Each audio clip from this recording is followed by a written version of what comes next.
Hello दोस्तों, हाजिर हूँ इस सीरीज के थर्ड एपिसोड के साथ। अगर वीडियो पसंद आए तो वीडियो को लाइक और चैनल को सब्सक्राइब जरूर कर देना। एपिसोड के शुरुआत में शिची को दिखाया जाता है जो कि साइकिल चलाते हुए जा रही थी, पर ये बात मॉम और जुटेंग से बिल्कुल भी बर्दाश्त नहीं होती। मॉम उसे आवाज देते हुए कह रही थी कि शिची, तुम्हारी मॉम की इस सिटी में कितनी सारी प्रॉपर्टी है, क्या ये अच्छा लगेगा कि तुम कहीं और जाकर छोटी मोटी सी जॉब करो। जुटेंग भी यही कह रहा था कि तुम्हारा हस्बैंड CEO है, तुम बस ऑर्डर करो, अगर मैंने कुछ हाजिर ना किया तो फिर कहना। शिची भी उन दोनों की बातें सुन सुनकर पक चुकी थी। आखिरकार साइकिल रोकते हुए कहने लगी कि उफ, आप दोनों को मेरी बात समझ क्यों नहीं आ रही। मैं बस शॉपिंग करने के लिए जा रही थी और साथ में मूवी भी देख लूंगी। अभी भी मॉम यही कहती है कि अगर तुम्हें मूवी देखनी थी तो मुझे पहले बता देती, चलो मैं तुम्हारे लिए एक स्पेशल ट्रैक्टर बनवा देती हूँ। दूसरी तरफ से जुटेंग कहने लगा कि हाँ ये सही रहेगा, मैं तुम्हारे लिए एक शॉपिंग मॉल बनवा देता हूँ। बेचारी शिची को तो कुछ कहने का मौका ही नहीं मिल रहा था। इवन के जुटेंग उसे सिटी के 3 अच्छे कंस्ट्रक्टर्स की प्रोफाइल दिखा देता है कि तुम खुद ही चूज करो तुम्हारे ये दोनों प्रोजेक्ट किसे दे।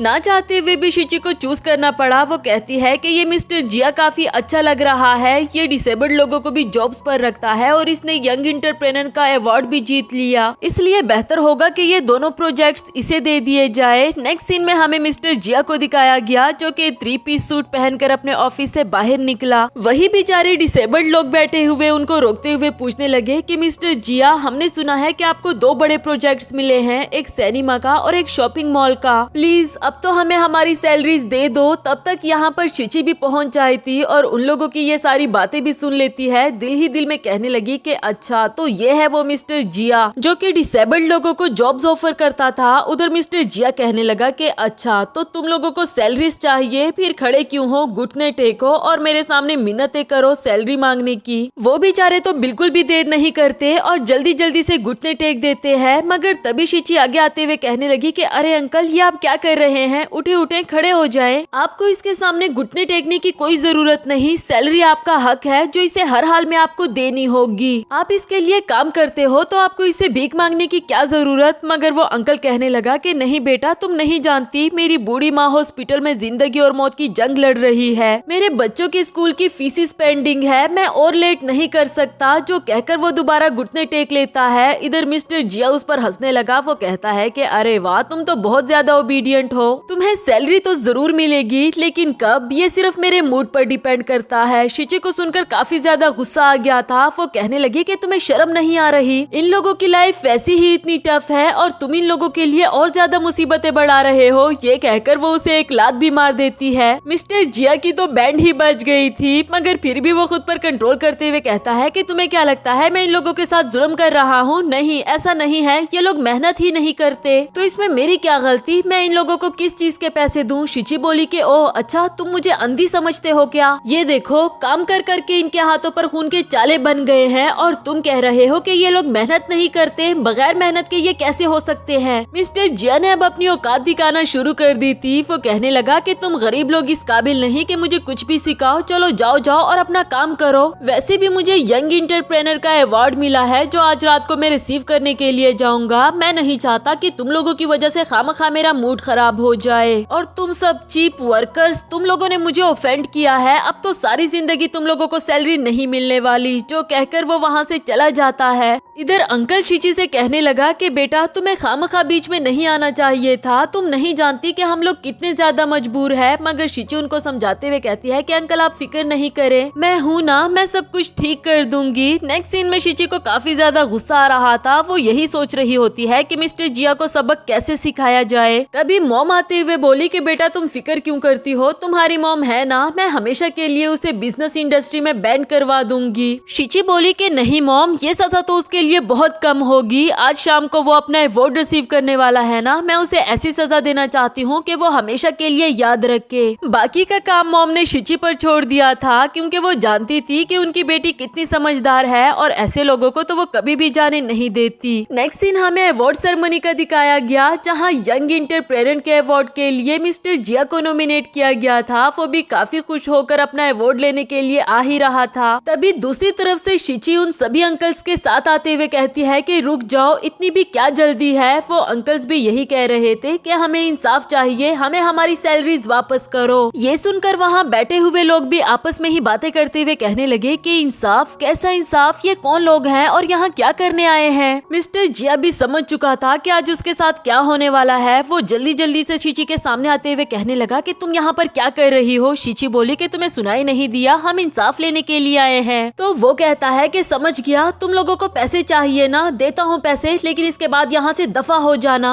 आज मुझे अवार्ड मिलने वाला है और तुम लोग इसे डिले कर रहे हो। तुम लोगों को कुछ अंदाजा भी है कि ये कितना इम्पोर्टेंट है मेरे लिए। ये लो पैसे और अब यहाँ से दफा भी हो जाओ। शिची ने उसके हाथ से पैसे तो ले लिए, मगर अब वो इतनी आसानी से यहाँ से जाने वाली नहीं थी। सारे पैसे उसने ऊपर की तरफ फेंक दिए, ये कहते हुए कि कुछ काम ना इंसान को वक्त से पहले ही कर लेने चाहिए, मगर अफसोस कि अब तुम्हारा वक्त गुजर चुका, अब हमारा वक्त है। और वैसे भी आज हम यहाँ पर सिर्फ पैसे लेने के लिए नहीं आए, बल्कि कुछ और करने के लिए आए हैं। जो कहते साथ ही वो स्टेज पर चली गई। यहाँ बैठे हुए लोग भी आपस में ही बातें करते हुए कह रहे थे कि क्या ये लड़की सच कह रही है, क्या मिस्टर जिया ने वाकई में ही इन बेचारे डिसेबल्ड लोगों की सैलरीज रोक रखी थी। उधर शिची बताने लगी कि मिस्टर जिया की कंपनी सिर्फ ये प्रिटेंड करती थी कि वो डिसेबल्ड लोगों का ख्याल रखते हैं, उन्हें जॉब्स पर रखते हैं, मगर असल में ऐसा कुछ भी नहीं। ये लोग डिसेबल्ड को सिर्फ इसलिए जॉब पर रख रहे हैं ताकि बात बात पर इनकी सैलरीज काट सके, और इनको कई महीनों की सैलरीज भी नहीं दी गई। एसोसिएट कमेटी मेंबर को वो इस बात का सबूत पकड़ा देती है। इधर लोग भी आपस में मिस्टर जिया को बुरा भला कहने लगे कि ये इतना बुरा इंसान है, फिर भी इसे अवार्ड के लिए नॉमिनेट किया गया। इस जैसे लोगों को तो इस दुनिया में होना भी नहीं चाहिए, जिसे डिसेबल्ड लोगों पर भी तरस नहीं आता। मिस्टर जिया ने जब देखा कि मामला हाथ से निकल चुका है तो वो वहाँ से फरार होने की कोशिश कर रहा था, मगर उन सभी अंकल्स ने इसे रोक लिया, ये कहते हुए कि तुम कहाँ जा रहे हो, जब तक हमें हमारी सैलरीज नहीं दे देते तुम यहाँ से कहीं नहीं जा सकते। अब मिस्टर जिया भी वही अपनी जगह पर रुक खड़ा हुआ। शिची बोली कि इसकी हिम्मत तो देखो, सबके सामने भागने की कोशिश कर रहा था और इतना सब कुछ कर लेने के बावजूद भी ये यहाँ पर अवार्ड लेने के लिए आ गया, कितना बेशर्म इंसान है। बाकी के लोग भी उसे बुरा भला कह रहे थे। इंटरप्रेनर एसोसिएशन कमेटी के मेंबर ने भी उसे अपनी कमेटी से निकाल बाहर किया। मिस्टर जिया ने भी इन लोगों की बातें बहुत सुन ली थी। आखिरकार वो तंग आकर कहने लगा कि चुप करो तुम सब लोग, और ये पिक्चर्स क्यों ले रहे हो, पिक्चर लेना बंद करो। तुम लोगों को क्या लगता है कि ये अवार्ड सेरेमनी खराब करने से मुझे कुछ ज्यादा फर्क पड़ेगा? नहीं, ऐसा बिल्कुल भी नहीं है। और ये लोग जो अभी तक सैलरी मांग रहे थे, अब तो मैं बिल्कुल भी नहीं देने वाला। और भला इस छोटे से अवार्ड से मुझे क्या ही मिल जाता, मुझे वैसे भी 2 बड़े प्रोजेक्ट्स मिल चुके, एक शॉपिंग मॉल और एक सिनेमा का, तो इसके अलावा मुझे और क्या चाहिए होगा। ये कहते हुए तो मिस्टर जिया बहुत ज्यादा खुश हो रहा था, इवन के ऊंची ऊंची आवाज में हंसने लगा। तभी दूसरी तरफ से एंट्री होती है शिची की मॉम की, ये कहते हुए कि तुम्हारे सिनेमा का प्रोजेक्ट तो मैंने कैंसिल कर दिया। अचानक से जब मिस्टर जिया ने उसे देखा और उसके मुंह से ये बात सुनी तो कहने लगा कि मैडम आप ऐसा कैसे कर सकती हैं, मुझे शॉपिंग मॉल का भी इतना बड़ा प्रोजेक्ट मिला है, क्या आपको मेरे काम पर यकीन नहीं? तब तक वहाँ पर जूटेंग भी आ पहुँचा था, ये कहते हुए कि तुम्हारा शॉपिंग मॉल का प्रोजेक्ट भी मैंने कैंसिल कर दिया। सिर्फ यही नहीं बल्कि तुम्हें बिजनेस इंडस्ट्री से भी बैंड कर दिया। यहाँ तो मिस्टर जिया के होश ही उड़ गए। वो पूछने लगा मगर क्यों, मैंने ऐसा कुछ भी नहीं किया और आप लोगों को तो मैंने कभी भी ऑफेंड नहीं किया। मॉम बोली कि तुमने मुझे तो ऑफेंड नहीं किया मगर मेरी बेटी को तो किया है ना। तब तक शिची भी उसके सामने आ गई थी। जूटिंग भी यही कह रहा था कि हाँ तुमने मेरी वाइफ को ऑफेंड किया है। मिस्टर जिया तो अब स्पीचलेस हो गया था। वो कहने लगा कि तुम रिच फैमिली की बेटी हो। इवन के फेमस बिजनेसमैन की वाइफ भी अब उसके होश ठिकाने आ गए थे और फौरन से यू टर्न लेते हुए कहने लगा कि प्लीज प्लीज मुझे माफ कर दो, मुझसे गलती हो गई है, मैं आइंदा ऐसा कभी भी नहीं करूँगा। शिची बोली कि अच्छा तो अब तुम ये चाहते हो कि मैं तुम्हें माफ कर दूं, पर इसके लिए मेरी एक शर्त है, तुम वापस जाओ कंस्ट्रक्शन करने के लिए, लेकिन अब से ये सब तुम्हारे बॉस होंगे और तुम इसके एम्प्लॉय। मिस्टर जिया इस बात को कैसे एक्सेप्ट करता, वो तो लाचार होकर वहीं पर बैठ जाता है। जबकि शिची बड़े मजे से कहने लगी कि इतनी फिक्र क्यों कर रहे हो, मैं तुम्हारे जितनी बुरी नहीं हूँ, तुम्हें तुम्हारी सैलरी जरूर मिलेगी मगर कब, ये सिर्फ मेरे मूड पर डिपेंड करता है। जो कहकर वो उसके सामने डांस करने लगी और इसी मजेदार से सीन के साथ हमारा ये एपिसोड भी खत्म हुआ।